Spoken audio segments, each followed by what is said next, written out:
dust, it has ransomed me. His grace runs deep. While I was a slave to sin. Ma première expérience avec la voix de Dieu, c'était dans un culte. Oh non, c'était quelques mois après la nouvelle naissance. Je voyais d'autres personnes prophétiser, dire des choses au nom du Seigneur. Et je me posais la question, comment est-ce que cela se passe?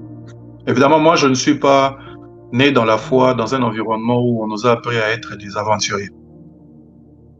Et je ne demande jamais à personne, et je ne demanderai jamais à personne de faire quelque chose pour laquelle il n'a pas de conviction. Tu n'as pas une conviction à faire quelque chose, ne le fais pas. Mais j'enseigne la parole de Dieu parce que je sais que au-delà de tout ce que l'on entend, il y a une expérience. Dieu n'est pas une personne qui est enfermée dans un livre. Et on fait un certain nombre de rites, on écoute la parole de Dieu, ça nous fait du bien et c'est tout. Et Dieu ne se résume pas dans ce que l'on sent, les convictions que l'on a quand on a écouté la parole de Dieu. Dieu, c'est une personne. Et il est véritablement là avec nous. Il est véritablement à l'heure. Et moi, j'enseigne la parole de Dieu telle que je l'ai vue dans les Écritures, être expérimentée par les apôtres et par les hommes de la Bible. Ils ont entendu Dieu, ils ont vu Dieu. Et donc, je sais que Dieu parle, mais je n'expérimentais pas cela. Et une servante de Dieu, deux serviteurs de Dieu sont venus, une servante et un serviteur de Dieu sont venus me dire, toi, Dieu te parle, mais tu hésites. Tu ne sais pas que Dieu est en train de te parler. Je dis, mais comment? Je dis, non, fais attention. Dieu te parle. Le livre de Job, si je ne me trompe pas, vers chapitre 33 ou 34, la Bible est en train de dire, Dieu parle tantôt d'une manière ou tantôt d'une autre. Mais nous n'y prenons pas garde. Souvent, ce n'est pas le problème de Dieu, c'est notre problème. Souvent, Dieu parle, mais c'est nous qui n'entendons pas, c'est nous qui ne faisons pas attention, c'est nous qui ne discernons pas. Et pendant cette période-là, dans mes temps de prière, je commençais à prier en faisant attention. Et chaque fois que j'avais la conviction d'un texte, j'écrivais. Chaque fois que j'avais la conviction que Dieu me disait quelque chose, j'écrivais. Je méditais là-dessus, ainsi de suite. Mais au fur et à mesure que j'étais en train de faire cela, que j'ouvrais mon esprit à cette possibilité, la voix de Dieu devenait de plus en plus claire pour moi. De plus en plus claire. De plus en plus claire. Jusqu'au point où j'ai eu des confirmations qui ne trompent pas. J'étais dans un culte un matin et le serviteur de Dieu, le pasteur Alf Dimaving, était en train de prêcher. Après avoir prêché, il s'est assis, il est resté calme. Il a dit, on va écouter la voix du Seigneur. J'ai entendu clairement dans mon esprit Dieu dire, j'ai agréé ces mots. J'ai senti la conviction de dire au peuple de Dieu que le Seigneur est en train de dire qu'il a agréé ces moments. C'est temps d'études bibliques qu'on était en train de passer. Mais j'ai hésité parce que j'avais peur. Dans les minutes qui ont suivi, la personne qui était à côté de moi a dit mot pour mot ce que Dieu était en train de me dire. J'ai agréé ces moments. Le Seigneur est en train de dire, j'ai agréé ces moments. C'était clair que c'était Dieu qui était en train de parler.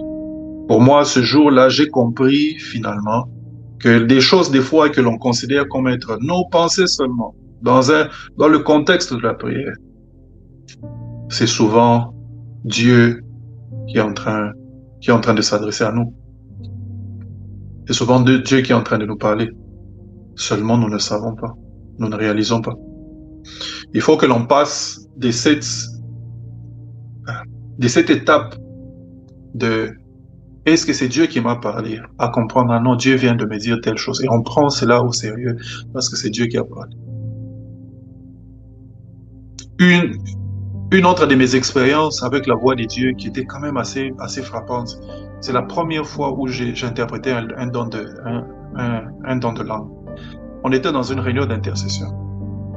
Et vers la fin de la réunion, il y avait une sœur qui a commencé à parler en langue. Elle parlait en langue et elle n'arrêtait pas. Et quand elle parlait en langue, tu sentais que Dieu voulait dire quelque chose. Et même le prédicateur a senti. Le prédicateur a arrêté, ou celui qui conduisait le culte a arrêté. Il a dit, la sœur est en train de donner un message, Dieu est en train de nous parler. Est-ce que quelqu'un a l'interprétation de ce message? Restons calmes, on va écouter. Est-ce que quelqu'un a l'interprétation? Pendant que la sœur était en train de parler, j'ai commencé à sentir les mots qu'elle disait dans mon cœur. Je ne sais pas comment expliquer ça. Et c'est très important Parce que les sensations spirituelles, ce n'est pas la même chose que les sensations physiques. Souvent, on veut voir comme on voit avec nos yeux. Souvent, on veut entendre comme on entend avec nos oreilles. Souvent, on veut sentir comme on sent avec notre corps. Mais dans l'esprit, tu peux voir, mais tu ne vois pas comme tu vois avec les yeux. Tu peux entendre, mais tu n'entends pas nécessairement comme tu entends avec. Donc, la personne parlait. C'est comme si ce qu'elle était en train de dire était en train de résonner dans mon cœur, dans mon esprit. Et j'ai compris. À ce moment, j'étais beaucoup plus mature. J'ai compris que j'étais en train d'entendre ce que la sœur était en train de dire. J'ai commencé à interpréter. Dieu est en train de dire ceci. Je vous aime, mon enfant, mes enfants, ainsi de suite. Pendant que quand j'ai fini d'interpréter, la sœur s'est calmée. Le message de Dieu est passé. Ce qui est intéressant, c'est que quelques temps plus tard, j'ai entendu une histoire. On m'a dit qu'il y a des gens qui sont allés m'accuser en disant comment est-ce que quelqu'un peut donner un message du Seigneur avec les mains dans la poche? Moi-même, je ne me souviens même pas que j'avais les mains en poche ou je n'avais pas fait attention. Mais j'étais en prière. Dans mes temps de prière, j'ai mis mes mains en poche. Et quand le message est arrivé, j'ai donné tête. On est allé m'accuser. Dieu merci pour cet homme de Dieu, le pasteur Jacques Chilumba. Je crois que c'était lui qui conduisait. Il a dit, il n'a pas suivi, il n'a pas écouté cette histoire. Il a dit non, ce frère-là, c'est un frère mature. Ce que vous dites là, ça n'a vraiment rien à voir, vous ne comprenez rien. Il faut qu'on arrive à cette dimension où on comprend la voix de Dieu, on laisse Dieu nous parler et qu'on commence à écouter et à suivre ce que Dieu est en train de nous dire. Et véritablement, ce soir, il y avait un esprit prophétique où Dieu voulait nous donner une orientation. Il voulait nous donner une orientation par rapport à réparateur des brèches, par rapport à ce que l'on doit faire dans les temps qui sont en train de venir, aux actions que l'on doit être en train de poser. Et l'on doit y aller avec audace, sans crainte, n'est-ce pas, avec notre cœur dévoué tout simplement au Seigneur.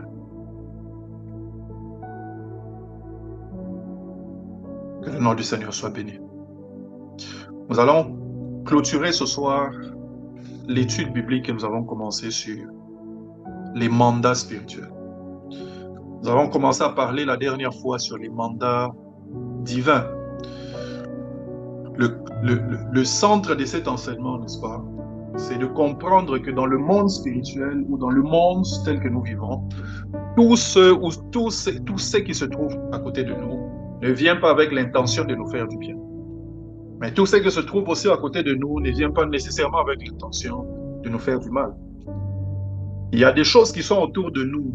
Quand nous ne les discernons pas, nous ne savons pas que c'est un pion de Dieu pour nos vies. Quand tu ne discernes pas, tu ne sauras pas. Mais c'est Dieu qui a placé son pion dans ta vie. Pendant longtemps, toi, tu peux te dire, qu'est-ce que telle chose est en train de m'amener? Qu'est-ce que telle personne est en train de m'apporter? Mais c'est le pion de Dieu pour ta vie. Mais toi, tu ne sais pas. C'est un pion caché. La personne est là pendant des années et des années, ne t'apportant rien. Mais Dieu l'a placé là avec un objectif. C'est un pion caché. C'est une personne qui a reçu un mandat de Dieu.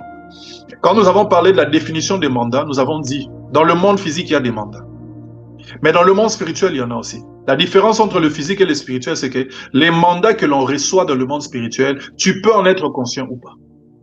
Il est possible que tu aies reçu un mandat. Jusqu'à présent, toi, tu ne sais pas que tu as reçu ces mandats-là. Peut-être qu'un jour, ça va se manifester. Quand Joseph est allé en Égypte, il est allé comme un prisonnier. Joseph est parti avec les mains liées. Il est allé dans la honte. Pendant plusieurs années de sa vie, Joseph peut-être essayé de faire quelque chose de sa vie, de se retrouver ne serait-ce que comme esclave dans la maison de Potiphar, comme il s'était retrouvé là. Ma vie a quand même évolué. Joseph était dans la maison de Potiphar. Voyant que sa vie était dans une bonne situation, ne sachant pas que ce n'est pas là où Dieu l'avait envoyé. Lui, il avait un mandat qui était plus grand, c'est lui de sauver toute une nation. Pas n'importe laquelle, la nation de Dieu. Joseph devait quitter la maison de Potiphar. Il n'était pas en Égypte pour faire prospérer la maison de Potiphar. Ce que Potiphar a eu, c'était tout simplement des, comme on dit en anglais, byproducts. Donc, ce sont des retombées, n'est-ce pas, de la présence de Joseph là-bas en Égypte. Potiphar a juste bénéficié de la présence de Joseph en Égypte. le mandat de Joseph s'est révélé beaucoup plus tard. Quand Joseph a vu ses frères et a vu, n'est-ce pas, la position dans laquelle il s'est trouvé, il a dit, Dieu m'a envoyé devant vous. Il dit, Dieu m'a envoyé. Mais Joseph, dans les songes que tu as vus, on n'a pas vu Dieu t'envoyer. Dans tout ce que tu as entendu, on n'a pas vu Dieu t'envoyer. Tu as vu que tu serais élevé. Tu as vu que tu dominerais sur tes frères. Mais quand est-ce que Dieu t'a envoyé Joseph? Où se trouve, n'est-ce pas, la voix de Dieu qui a dit Dieu m'a? Non, non, non. Joseph n'avait pas besoin d'entendre la voix. Joseph a compris plus tard. Il a dit, tout ce qui s'est passé, c'est Dieu qui était en train de m'envoyer. Joseph s'est retrouvé en Égypte avec un mandat divin, celui d'être le protecteur, n'est-ce pas? Celui d'être le pourvoyeur de la nation de Dieu. Dieu devait protéger sa nation plus tard dans le temps. Et il a envoyé quelqu'un comme un esclave. Il est parti comme un esclave. Mais dans sa vie, il y avait un mandat. Dans sa vie, il y avait un mandat. Tel que nous sommes là, nous avons un mandat. Nous sommes ici en Allemagne. Nous sommes venus pour travailler. Nous sommes venus, n'est-ce pas, pour les études. Nous sommes venus avec beaucoup de choses. Avec des pensées dans nos esprits. Mais jusque-là, c'est tout ce que nous sommes en train de voir. Pour plusieurs d'entre nous, pendant que nous venons, n'est-ce pas, pour rejoindre les époux. Mais Dieu avait son mandat. Dieu avait son mandat. Joseph est parti comme un esclave. Mais c'est Dieu qui était en train de l'envoyer. Remarquez ce qui se passe, n'est-ce pas, dans la vie de Naaman. Naaman se retrouve être un homme puissant, mais un lépreux. Un homme puissant, mais un lépreux. Il a une maladie honteuse. C'est une maladie, quand elle est sûre, on te met de côté. Personne ne doit plus s'approcher de toi. Parce qu'il ne faut pas que tu ne contamines d'autres personnes. Naaman cherche les solutions partout. Il n'en trouve pas. Après avoir essayé et échoué, une esclave à côté de lui vient lui dire, en Israël, il y a un prophète. L'esclave avait une information que Naaman ne pouvait avoir nulle part. Cet esclave, c'est quelqu'un qui était à côté de Naaman avec un mandat divin. Mais pendant tout ce temps, Naaman ne le savait pas. Il y a aussi des gens à côté de nous qui ne ressemblent à rien, mais avec un mandat divin dans nos vies. Ce mandat se manifestera un jour. Et je prie que s'il y a quelqu'un pour qui le mandat doit se manifester maintenant, que ce mandat commence à se manifester. Des gens qui doivent parler en notre faveur, que leur mandat commence à se manifester. Des gens qui doivent ouvrir une porte pour nous, que leur mandat commence à se manifester. Des gens qui doivent venir pouvoir à certaines choses qui nous concernent, qui doivent pouvoir, n'est-ce pas, pour ce ministère, qui doivent venir, n'est-ce pas, être des personnes qui vont amener d'autres à la foi, que leur mandat commence à se manifester. Cette femme, cette fille, elle se trouvait dans la maison de Naaman pendant des années. Pendant tout le temps, Naaman se battait. La solution se trouvait là. Dieu avait déjà envoyé la solution. Elle était déjà là. Mais Naaman ne pouvait pas voir. Ça s'est manifesté plus tard. Il y a des gens qui sont à côté de nous, qui ont un mandat divin. Mais il y a aussi des gens qui sont à côté de nous. Cette même stratégie, le diable l'emploie. Nous le voyons, n'est-ce pas, dans cette parabole que nous avons vue dans Matthieu chapitre 13. N'est-ce pas? C'est Matthieu chapitre 13, je pense. Où la Bible est en train de dire que lorsque le laboureur a planté, quelqu'un d'autre aussi est venu planter. L'ennemi est venu planter la nuit, quand tout le monde était en train de dormir. N'est-ce pas? Le but de l'ennemi, c'était quoi? C'est de planter une sémence qui ressemblait au blé, parce que l'ivraie ressemble au blé jusqu'au moment de la moisson. L'ivraie ressemble au blé. De planter une sémence qui ressemble au blé. La sémence est là. Et quand le maître s'en est rendu compte, il a dit, laissez, sinon vous risquez d'enlever le blé. Attendez le moment de la sémence. Parce que l'ivraie ressemble au blé. Le diable utilise la même stratégie. Il peut placer à côté des doigts des gens qui vont te faire beaucoup de bien pendant longtemps dans ta vie. Pour être un piège pour toi plus tard. Il peut placer à côté de toi quelqu'un qui sera là pour dire quelque chose qui ne doit pas sortir. Pour être un piège à ta vie spirituelle. Pour être un piège pour tes enfants. Il peut placer quelque chose pour être un piège pour tes entreprises. Il y a aussi des personnes qui viennent avec un mandat satanique. C'est important dans cet enseignement d'être équilibré, de comprendre qu'il y a ceux qui viennent avec un mandat divin. Il y a aussi ceux qui viennent avec un mandat satanique. Mais il ne faut pas seulement se focaliser en disant non, ceux qui sont à côté de moi viennent avec un mandat divin. Non, il y en a qui viennent avec un mandat satanique. Il ne faut pas aussi seulement se focaliser en disant ceux qui sont à côté de moi ont peut-être un mandat satanique. Non, non, il y en a qui viennent avec un mandat divin, qui ne ressemble pendant longtemps à rien de ce à quoi tu peux prétendre, accès à quoi, n'est-ce pas, quelqu'un qui peut être une aide pour toi. Comme cet esclave, n'est-ce pas, à côté de Naaman. Mais un mandat divin. Mais il y a aussi des gens qui ressemblent à tout ce dont tu as besoin. Mais un mandat satanique, un piège de l'ennemi à côté de toi.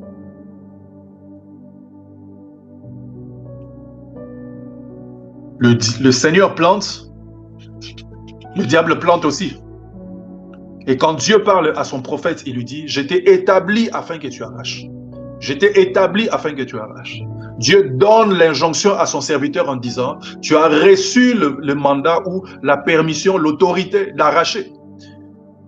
Et quand Jésus est en train de parler dans Matthieu, je crois, chapitre 15, il est en train de dire, toute plante que mon Père Céleste n'a pas plantée sera déracinée.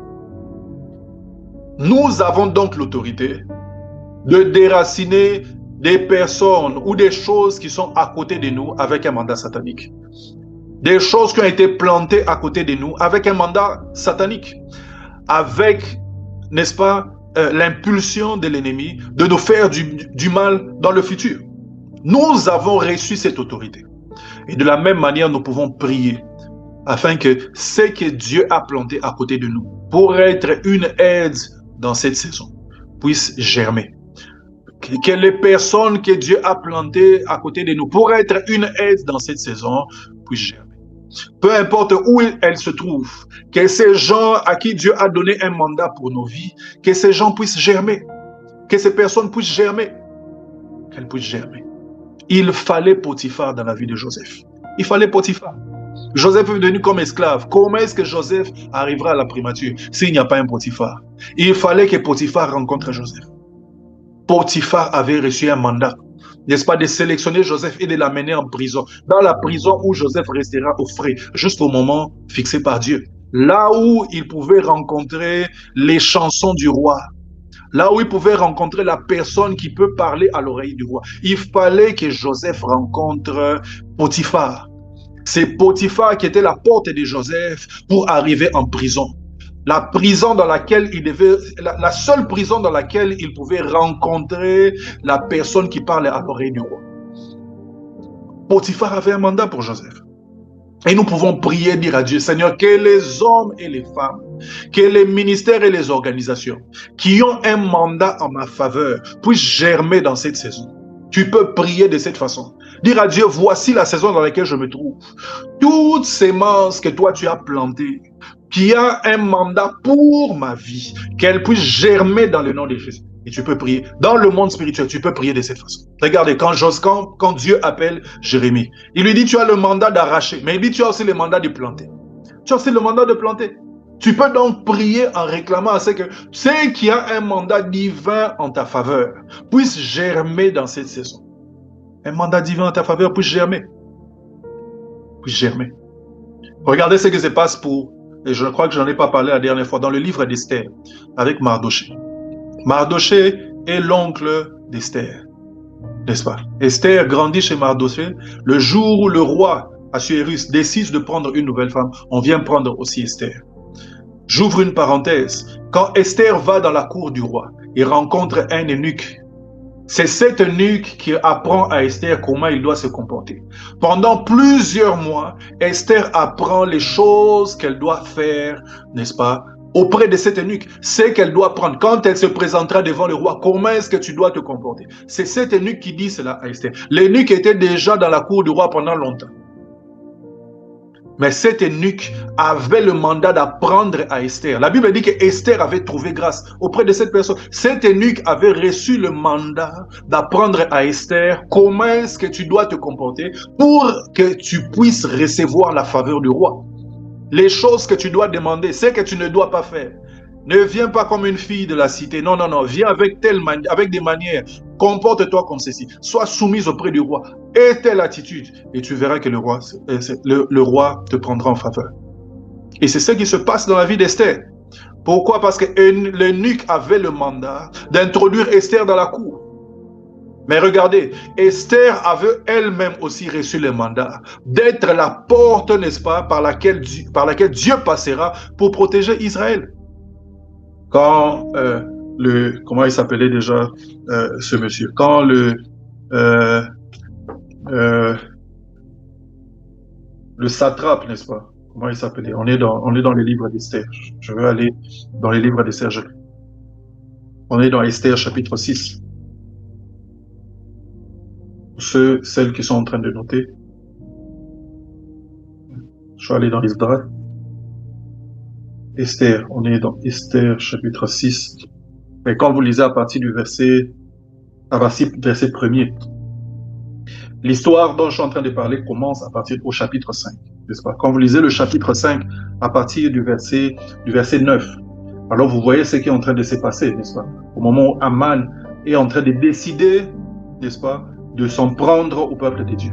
Parce qu'elle voit la reine, n'est-ce pas, le recevoir avec beaucoup d'honneur. Elle pense que tout va bien, n'est-ce pas? Mais son problème, n'est-ce pas, était que Mardoché ne s'inclinait pas devant lui. Et il en avait un problème. Et il décide ce jour-là de tuer Mardoché. Cette nuit, il dit de tuer. Sa femme lui dit, mais tu es un homme élevé en dignité. Tue Mardoché, n'est-ce pas? Fais un poteau, pends-le là-bas. Quand il décide ainsi, il ne savait pas que Mardoché avait des liens avec la reine. Et la Bible dit au chapitre 6, au verset 1er. Cette nuit-là, le roi ne put pas dormir. Il se fit apporter le livre des annales, les chroniques. On les lut devant lui. Et l'on trouva écrit que Mardoché avait révélé au sujet de Bigtan et de Teresh, les deux eunuques du roi, gardes du seuil, qui avaient voulu porter la main sur le roi Assuérus. La nuit où Mardoché devait être tué, le roi n'arrive pas à dormir. La nuit où Mardoché veut être tué, le roi n'arrive pas à dormir. Il n'arrive pas à dormir.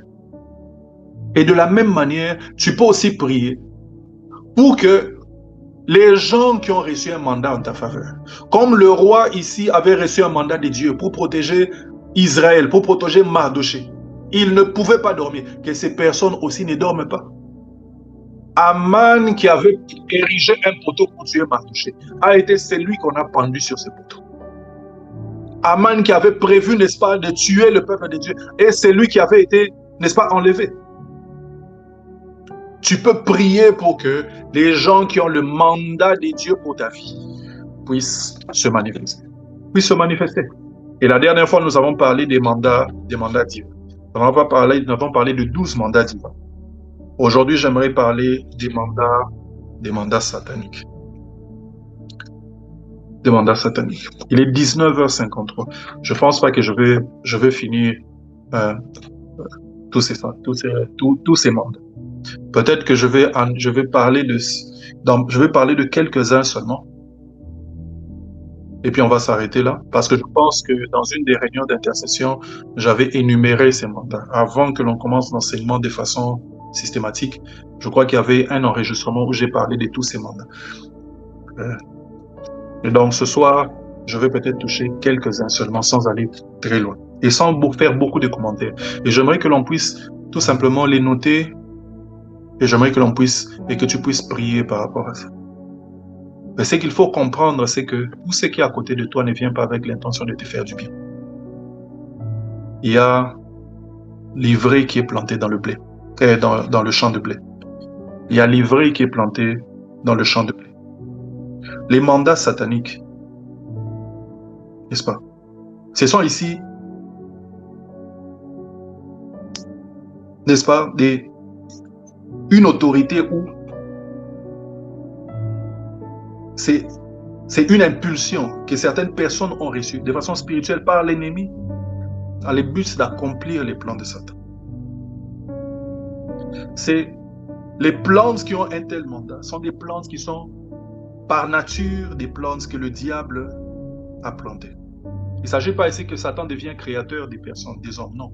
Ça veut dire que Satan assigne un plan à une personne. La personne existe, mais il veut utiliser une personne qui a peut-être certaines inclinaisons à faire certaines choses. Un homme de Dieu, par exemple, qui cherche une assistance dans le ministère. et qui tombe sur une femme, n'est-ce pas, qui n'est pas convertie, qui vient simplement à l'église, peut-être elle s'habille bien, mais qui a un esprit d'impudicité impossible, qui n'arrive jamais à résister à dire non aux hommes. Et pire que cela, qui est déjà amoureux de l'homme de Dieu. Une telle personne, c'est quelqu'un que le diable peut facilement prendre, aller mettre à cet endroit-là, dans les buts d'être un piège pour cet homme, un jour ou l'autre. Le jour où ça ne marche pas avec sa femme, ou les jours où, je ne sais pas moi, les choses n'évoluent pas bien pendant longtemps avec sa femme, cette personne devient un piège pour cet homme de Dieu. Cette personne peut avoir reçu un mandat satanique. Un partenaire, n'est-ce pas, dans les affaires, quelqu'un que tu connais même depuis longtemps et tout. Tu commences à faire tes affaires, les choses évoluent bien. Et la voilà qui apparaît, ah non, tes affaires avancent très bien et tout ça, je peux mettre de l'argent. Et la personne décide de mettre de l'argent. Toi, tu vois que c'est une bonne chose. Pendant une année, 2, 3, ça évolue bien. Mais à un moment donné, cette personne-là, parce qu'elle était déjà avare, ou parce que c'est une personne, n'est-ce pas, qui aime le matérialisme, et n'est-ce pas, utilise l'argent, et te plonge dans des problèmes impossibles avec les banques, avec beaucoup de choses, et tu as du mal à t'en sortir. Je parlais avec quelqu'un, je crois que c'était aujourd'hui, n'est-ce pas? Il se trouve dans la même entreprise, mais il y a une personne, n'est-ce pas, qui prend des décisions de façon à engager l'autre personne. Des décisions. Cette autre personne est dans les finances, l'autre se trouve dans les opérations. Et cette personne-là vient toujours prendre des décisions du genre, non, faisons les choses de cette façon, parce qu'il y a une relation de confiance. La première personne ne vérifie pas, ainsi de suite. Mais ces décisions-là sont des décisions qui peuvent aller, n'est-ce pas, ternir l'image, par exemple, par rapport à des tiers ou par rapport à des entreprises tiers. Cette personne devient un piège. Quand une personne a déjà de telles inclinaisons, c'est facile que cette personne devienne une personne à laquelle on assigne un mandat satanique. C'est facile qu'une personne devienne comme ça quelqu'un à qui on assigne un mandat satanique. Les gens à qui le diable assigne ce genre de mandat sont généralement des personnes qui ont déjà des mauvaises habitudes. Quand quelqu'un a déjà des mauvaises inclinaisons, elle devient facilement un récipient d'un tel mandat. Mais pas seulement ça. Les personnes qui reçoivent de tels mandats sont aussi des personnes qui se fondent facilement dans l'environnement dans lequel vous êtes. Souvenez-vous de la parabole de l'ivraie et du blé. Je vous ai dit, l'ivraie, c'est une plante qui ressemble beaucoup au blé.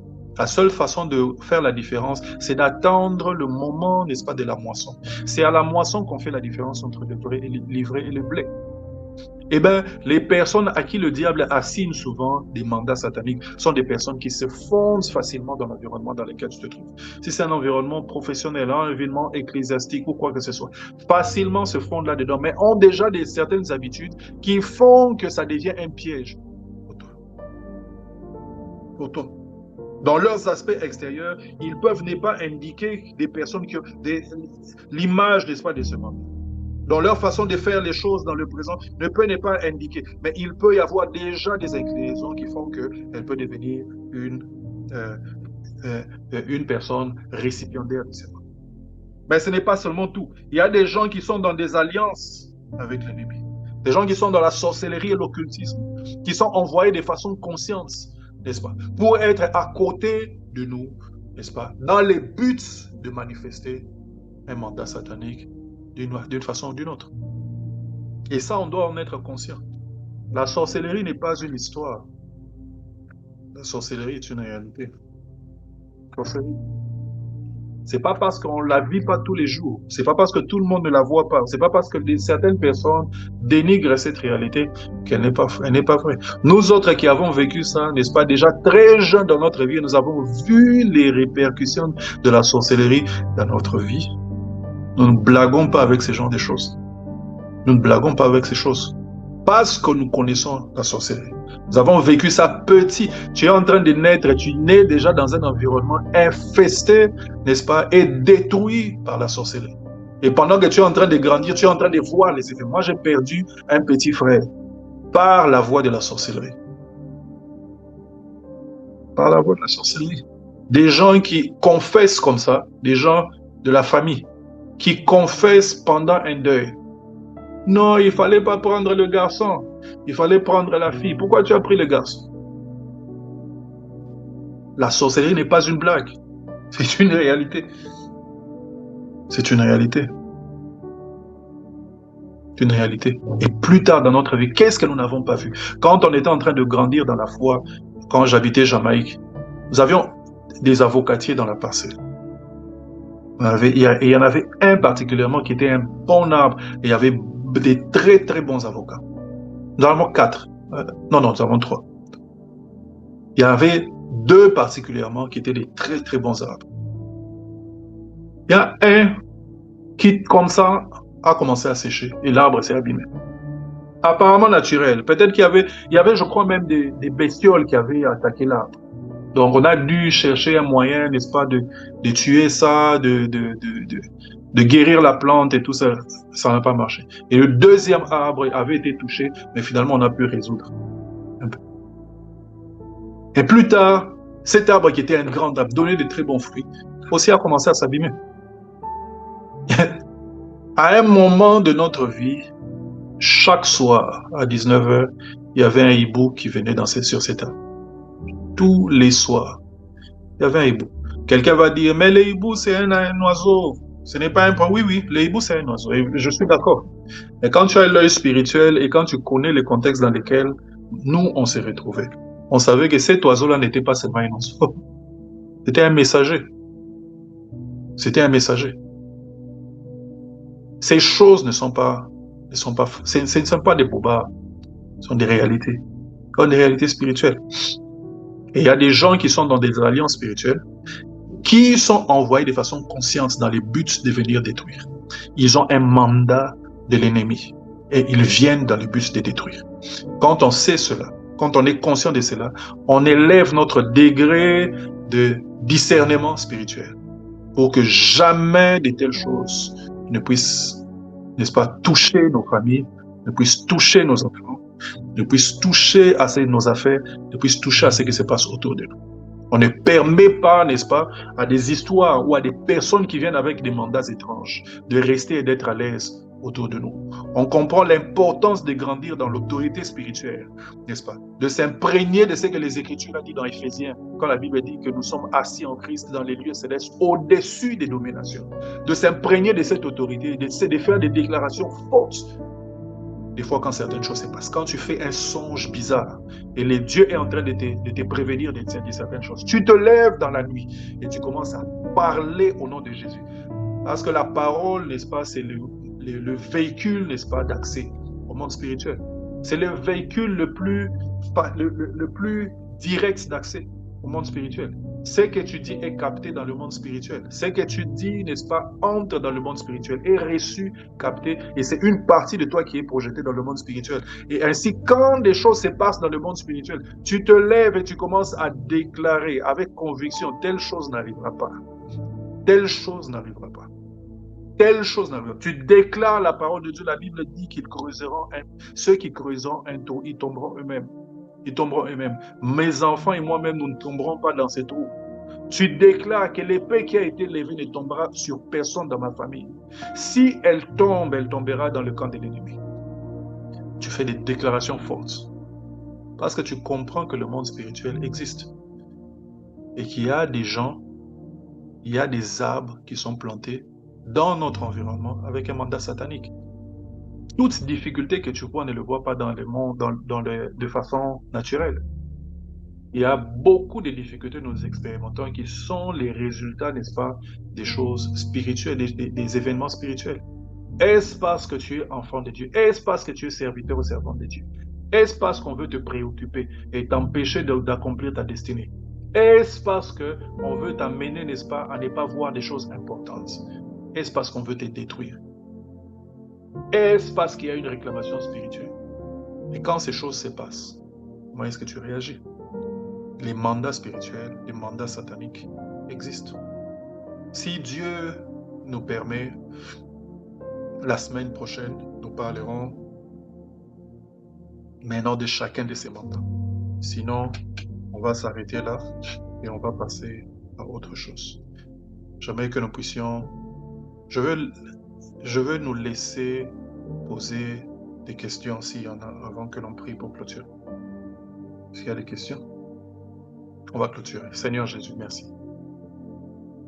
Là où tu te trouves pris aussi, rends grâce à Dieu. Disons merci. Merci Seigneur. Merci pour la grâce que tu nous as accordée. Merci parce que ce soir, nous avons appris beaucoup de ta part. Nous sommes impactés profondément dans notre esprit. Merci parce que tu changes notre vision des choses. Tu nous amènes à considérer les choses spirituelles. Tu nous amènes à vivre, n'est-ce pas, conscience des choses spirituelles. Nous ne restons pas les mêmes. Nous entrons dans d'autres dimensions. Seigneur, que la victoire que tu nous as acquise à la croix soit effective. Au nom de Jésus. Dans le nom de Jésus, nous avons ainsi prié. Amen. Amen. Amen.